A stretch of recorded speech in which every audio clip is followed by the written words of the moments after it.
की आवाज वहां तक इसलिए पहुंचनी चाहिए कि एक तरफ पानसेमल राजपुर में, ये राजपुर के बाद पानसेमल में दूसरा हम लोग एक आंदोलन खड़ा करने जा रहे हैं। ये बात इसलिए उन तक पहुंचनी चाहिए क्योंकि कल ही आपने अखबारों के माध्यम से, न्यूज चैनलों के माध्यम से सुना होगा कि बड़वानी जिले के जो पुलिस अधीक्षक है सामान्य पद्म विलोचन शुक्ल जी, उन्होंने जीवत के सभी थाना क्षेत्र में, जिसमें विशेष करके राजपुर थाना क्षेत्र भी है, राजपुर, सेंद्रा और बड़वानी और अन्य ऐसे 5 पुलिस स्टेशन है जहां पर जो आरोपी आते हैं उन आरोपियों को पुलिस अभिरक्षा में रखने के लिए जो कारागार बनाया जाता है पुलिस अभिरक्षा, उसमें सुधार करने का प्रयास किया है पुलिस अधीक्षक की। और उसके सुधार में उन सुधार गृहों की जो दीवारें हैं उस पर लिखा है तमाम महापुरुषों के उदाहरण दिए गए। उसमें सबसे उत्कृष्ट और महत्वपूर्ण उदाहरण ये लिखा गया है कि तथागत बुद्ध और अंगुली माल के संदर्भ में बताया गया, क्योंकि इस देश में ऐसी क्रांतियां हुई जो युद्ध से हुई है, तलवार के बल पर हुई है, बंदूक के बल पर हुई है, दुनिया में हुई, लेकिन एकमात्र ऐसी क्रांति है जो तथागत बुद्ध ने की थी। अंगुली माल को उन्होंने एक डाकू को क्या बना दिया था, एक तथागत बना दिया था, यानी सही रास्ते पर चलने वाला व्यक्ति बना दिया था। तो ऐसा उदाहरण यदि उन्होंने इन तमाम पुलिस स्टेशनों पर सम्मान्य पद्म विलोचन शुक्ल ने लिखा है और विशेष करके राजपुर पुलिस स्टेशन पर लिखा है, लेकिन क्या कारण था, ऐसी कौन सी मानसिकता थी कि राजपुर में स्वतंत्रता दिवस के दिवस, स्वतंत्रता जो दिवस है उस दिन राजपुर पुलिस स्टेशन के बगल में परम पूज्य डॉक्टर बाबा साहब भीमराव अंबेडकर की प्रतिमा, और प्रतिमा पर श्रद्धा के सुमन अर्पित नहीं किए गए, श्रद्धा के फूल नहीं डाले गए। यहाँ तक कि मनोवादी मानसिकता इस बात का द्योतक है कि वहां पर साफ सफाई नहीं की गई। सवाल यह उठता है कि आखिर राजपुर का जो लंबा इतिहास है, राजपुर में जो परम पूज्य डॉक्टर बाबा साहब भीमराव अंबेडकर की मूर्ति पुलिस स्टेशन के नजदीक है, तो फिर राजपुर पुलिस स्टेशन के मुखिया उस बात को सुन ले, नालायकी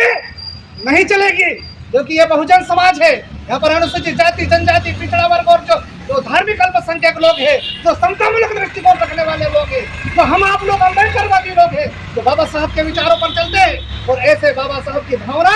आप लोगों ने ऐसे बाबा साहब के जो अनुयायी हैं, हम लोगों की भावना को आहत पहुंचाने का काम किया है। आखिर इसमें ऐसी कौन सी भावना थी कि आपने परम पूज्य डॉक्टर बाबा साहब भीमराव अंबेडकर की मूर्ति थी, उस प्रतिमा के सामने साफ सफाई क्यों नहीं की, उनके चरणों में श्रद्धा के सुमन अर्पित नहीं करे? तो ऐसी दोहरी बात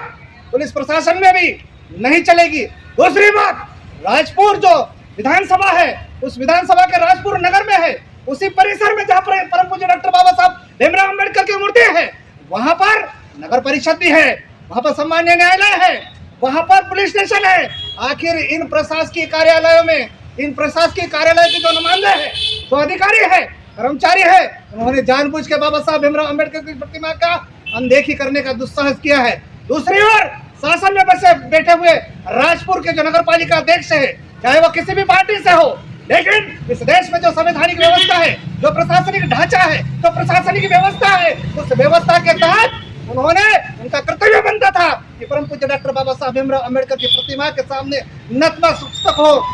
क्योंकि इस देश को यदि किसी ने संविधान दिया है, इस देश में भ्रातृत्व की बात करी है, सामाजिक न्याय की बात करी है, बराबरी की बात करी है, महिलाओं की बात करी है, प्रत्येक व्यक्ति के लिए परम पूज्य डॉक्टर बाबा साहब भीमराव अंबेडकर ने संविधान में व्यवस्था की है, तो फिर यदि इतिहास यह था राजपुर का कि प्रतिवर्ष स्वतंत्रता दिवस, गणतंत्र दिवस और अन्य दिवसों के दिन बाबा साहब की प्रतिमा के सामने फूलमाला डाली जाती थी, उनका सम्मान किया जाता था, तो आखिर ऐसी दोहरी मानसिकता क्यों आई? इसका जवाब जानने के लिए पानसेमल की धरती पर और पानसेमल की धरा के पवित्र लोग खड़े हैं। इसलिए हमको आपत्ति है, हम चाहते हैं कि आखिर इस किस मानसिकता के तहत आपने बाबा साहब का सम्मान नहीं किया है। एक और दुनिया के सारे लोग बाबा साहब के संविधान के सामने नतमस्तक है। भारत में जो व्यवस्था है, जो लोकतांत्रिक व्यवस्था है, जो बाबा साहब भीमराव अंबेडकर द्वारा लिखित संविधान के तहत है, तो फिर आपके इस षड्यंत्र का पर्दाफाश करने के लिए आपकी जो मनोभावना है, आपकी जो मनोवासनिक मानसिकता है, उसको हमको संदेह हो रहा है। आपने ऐसी दोहरी नागरिकता की देगी।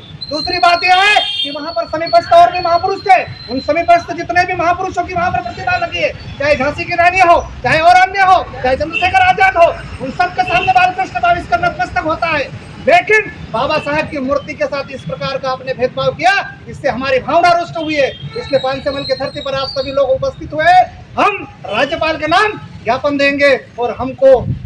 स्पष्ट आपको 6 दिनों के अंदर बताना होगा। मैं सम्मान्य बंधु मेरे चंद्र शुक्ला जी से, इस मध्य प्रदेश के बड़वानी जिले के तमाम प्रशासकीय अधिकारियों से पूछना चाहता हूं कि इस प्रकार का यदि भेदभाव हुआ है तो उसकी जांच की जाए और संबंधित कर्मचारी अधिकारियों के खिलाफ कार्रवाई की जाए और उनके पीछे किस राजनीतिक पार्टी की तो ऐसे दुश्मन साथी उनके खिलाफ भी कार्रवाई की जाए। इतनी बात कहकर मैं आप सभी को पुनः जय भीम करता हूं। सभी को जय भीम, जय